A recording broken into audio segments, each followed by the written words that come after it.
We're out at my parents' house cooking in their kitchen today. I want to show you how I make a tomato and basil tartlet with a sweet balsamic reduction. They are so good. So what they are is basically a mini tart made in these little tartlet pans. It's a pie crust shell filled with a really creamy, wonderful herbed goat and cream cheese filling topped with sliced tomatoes, basil, and then the sweet balsamic reduction. They are really easy to make, but they look really professional, which I appreciate. And you can buy like pre-made pie crust, so it makes it a lot easier and quicker. I just went out and picked some things out of my garden today. So these are garden gem tomatoes right here. This plant has been a prolific performer, and I also grabbed some amazel basil and some chives. And so I hope that this isn't too far a departure from our normal gardening videos, because it kind of is gardening. I mean, I picked these from my garden, and I love to cook with stuff that I've grown. So anyway, I'm going to attempt to show you how I make these. Hopefully it seems really easy and you want to try it at home yourself. So we're going to start with the crust first. So I'm going to clear off my area. You really don't need very much for this. So you could make your own pie crust if you wanted to, but I am not that ambitious. And we are just going to use this in our tart shells. Let me open it up for crying out loud. There we go. We're going to blind bake these, which means we are going to line each one of these tart shells with the pie crust, and then we are going to put a little foil liner on it and dry rice, or you can use beans or pie weights, and we're going to bake them in a 400-degree oven for anywhere from 12 to 15 minutes, and then they'll be prepped for our filling. So let's line this one first. You know what, I'm going to cut this in half. I wasn't really sure how this was going to go. I've used like a long rectangular tart shell for this project. I haven't used these little round ones very often, so oh yeah, that's going really well. See, if you made your own pie crust, you probably have far less waste, but I think one of these boxes is just like, I don't know, $3 or something like that, and it's so worth saving the time. I can get, I think, about 4 tartlets out of one box. All right, that one is perfect. So before I get the rest of them ready, I'll show you what I do. I'm gonna grab a piece of foil, rip it in half. I am so not a professional baker, you guys. This is a little bit of a stretch for me, but I really do enjoy messing around in the kitchen. Okay, like that. Let me grab some rice. And what that does is it just weighs the pie crust down so it doesn't, it like bakes really evenly and nice, and it doesn't get really puffy. So I'm gonna do that to 3 more tartlet molds.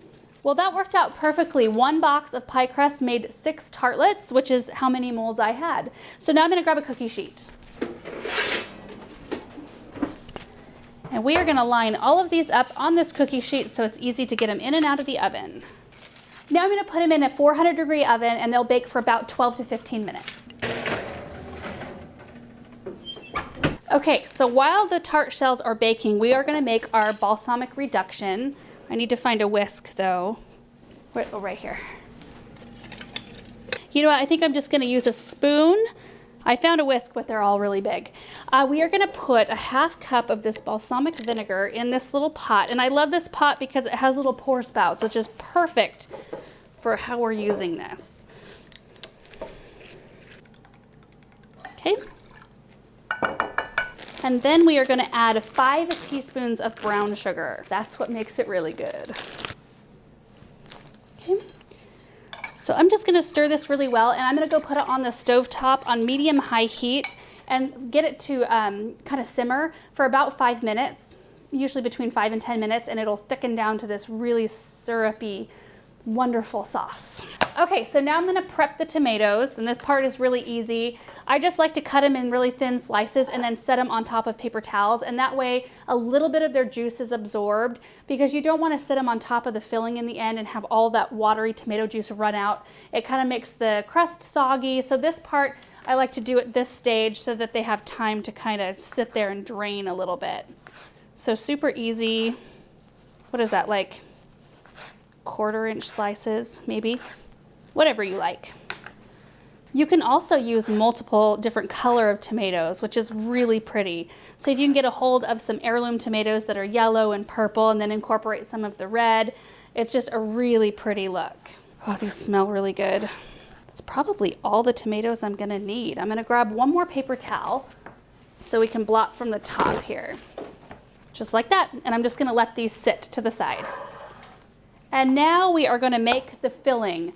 In this part, you will need goat cheese. This is a package that has 5.3 ounces. I used to follow a recipe for this, and we've kind of changed it around to our own taste because I don't like a ton of goat cheese. I don't want that to be the primary flavor. That's why I add a little bit of cream cheese in. So I'm gonna cut off a little 3-ounce piece of the cream cheese and add that to the goat cheese. And this mixture is pretty thick. So you might want to add a little bit of heavy cream, but not a lot. You don't want it to be super runny. Like this actually might be okay. I think the original recipe called for 2 or 3 tablespoons of heavy cream. And I remember it being kind of a disaster because it just got too runny. Now we're going to cut our herbs up. And this part you can adjust depending on how much you like. So I'm going to use both basil and chives. And I'm just going to use probably a couple tablespoons of each one of them. But you want to make sure to have enough basil to top the whole tartlet with maybe some whole leaves because they're so pretty. You want to mince this up pretty fine. Basil goes in the bowl. Let's do some chives.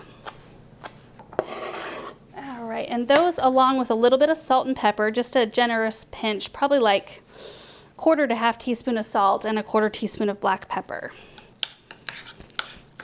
That's actually perfect consistency right there. See how it's soft and spreadable, but it's not runny. So skip the heavy cream. I didn't need it this time. So I'm gonna pop this in the refrigerator until our shells are out and cooled down. And my balsamic is bubbling. All right, so I checked on these at 12 minutes and they weren't quite done. So they've been in for 15, and I'm gonna go ahead and check them one more time and see if they're ready to come out. They look a lot better than at 12 minutes. I think we're good. Here we go. Oh, look how cute. Got a couple pieces of rice in there, but no big deal. Oh, that one kind of fell down in a pile of mush. Hopefully, oh, that one looks good. Ooh. Oh, it's the 2 that I made out of the extra dough. Maybe that was not the right thing to do. Mashing it all together. Well, that's a learning experience for all of us right there. Or maybe just for me. We got 4 perfect tartlet shells. I'm happy with that. That's all I was expecting anyway. So I'm gonna let these cool off. In fact, I'll probably take them off this pan. I'm sure my mom has a cooling rack in here. And then, yep.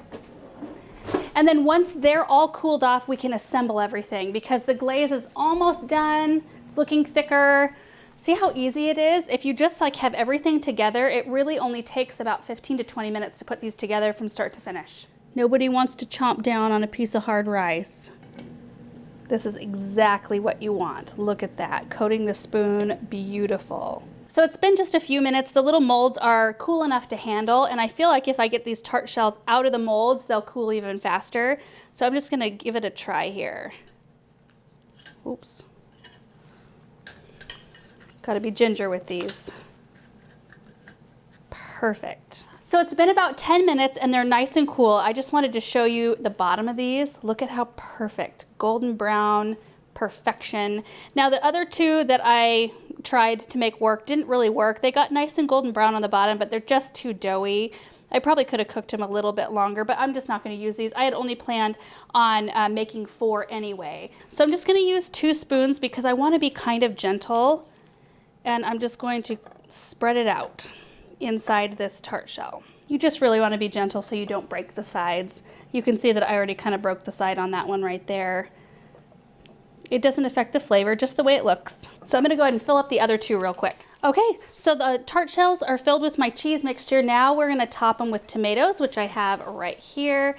And they've just been sitting here. You can see that the paper towel is really quite moist and the tomatoes are perfect.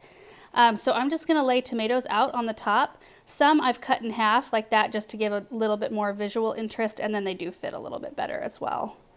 It's the perfect sized tomatoes. I'm really happy the way these look.